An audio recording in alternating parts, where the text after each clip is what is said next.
Hello friends, જય શ્રી કૃષ્ણ. મારા કિચનમાં તમારું સ્વાગત છે. ચાલો આજે આપણે બનાવવાના છીએ મેગી. જો ફ્રેન્ડ્સ, આપણે મેગીમાં નાખવા માટે જરૂરી વસ્તુ લઈ લઈશું. પહેલાં તો ગાજર લીધા, થોડા કાંદા, ધાણા, કેપ્સિકમ અને ટમાટર અને 2 પેકેટ મેગી લઈ લીધી છે. એમાં નાખવા અલગથી મેગી મસાલો આવે એ લીધો છે અને એક જે મેગી સાથે આવેલો છે એ જ નાખશું. તો ચાલો આપણે બનાવીએ મેગી. એક પેનમાં આપણે 2 ચમચી ઓઇલ લઈને ગરમ કરવા મૂકી દીધું છે.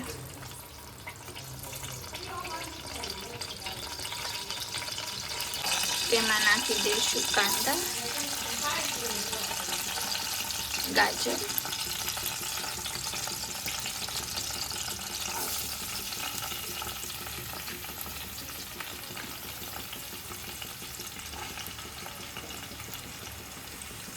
વસ્તુ નાખી દીધું. 2 મિનિટ સાતળવા દઈશું, ત્યાં સુધી આપણે રાખશું.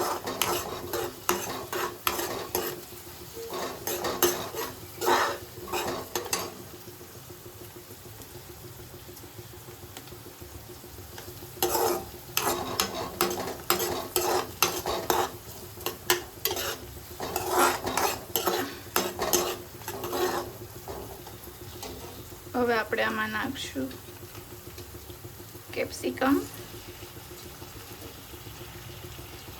ટમાટર ને કેપ્સિકમ બંને નાખી દઈશું.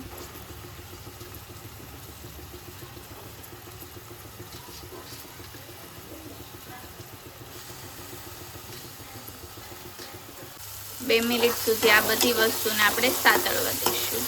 ત્યાં સુધી થોડી વાર મીડિયમ ગેસ પર આપણે હલાવતા રહીશું.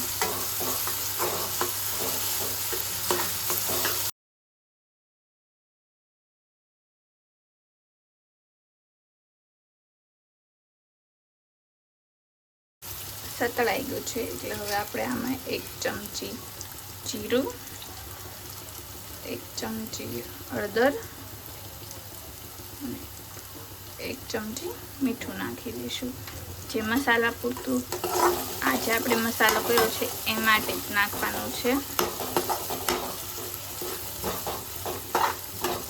હવે આપણે આમાં 1 ગ્લાસ પાણી ઉમેરી દઈશું.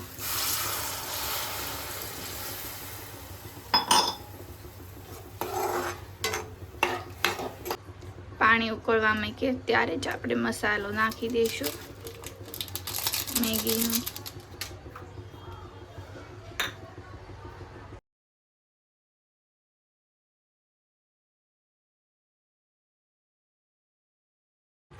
અને મિક્સ કરી લઈશું મસાલાને.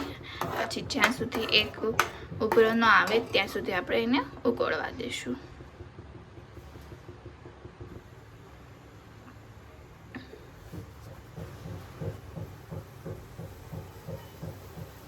જો હવે ધીરે ધીરે ઉકળો આવવા લાગ્યો છે.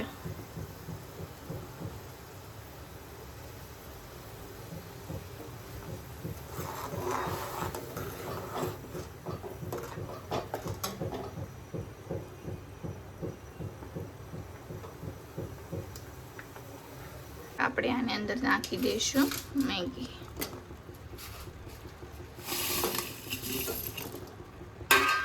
બધી મેગી આની અંદર નાખી દીધી છે.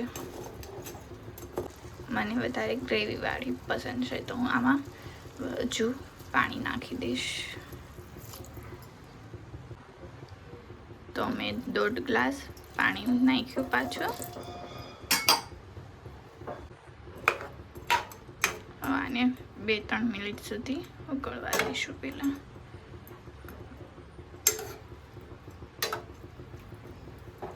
જોઈ શકો છો તમે, 1 મિનિટ પછી મેગી આ રીતે થઈ ગઈ છે.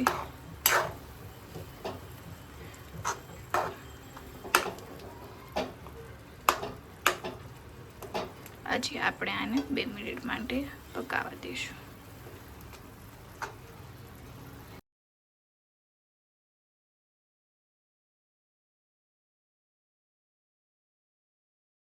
જો ફ્રેન્ડ્સ, આપણી મેગી રેડી થઈ ગઈ છે.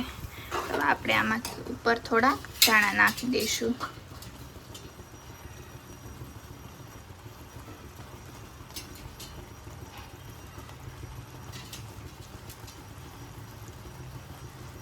તો આને હવે મિક્સ કરી લઈશું.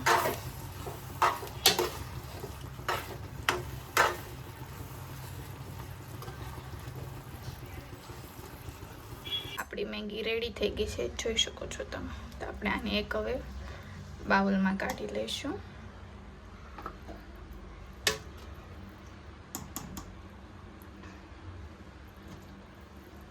મસ્ત ટેસ્ટદાર મેગી રેડી છે.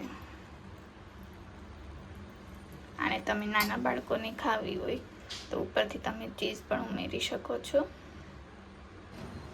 જો મારો વિડીયો ગમ્યો હોય તો લાઈક કરો, નવા વિડીયો જોવા માટે સબસ્ક્રાઈબ કરો. જય શ્રી કૃષ્ણ.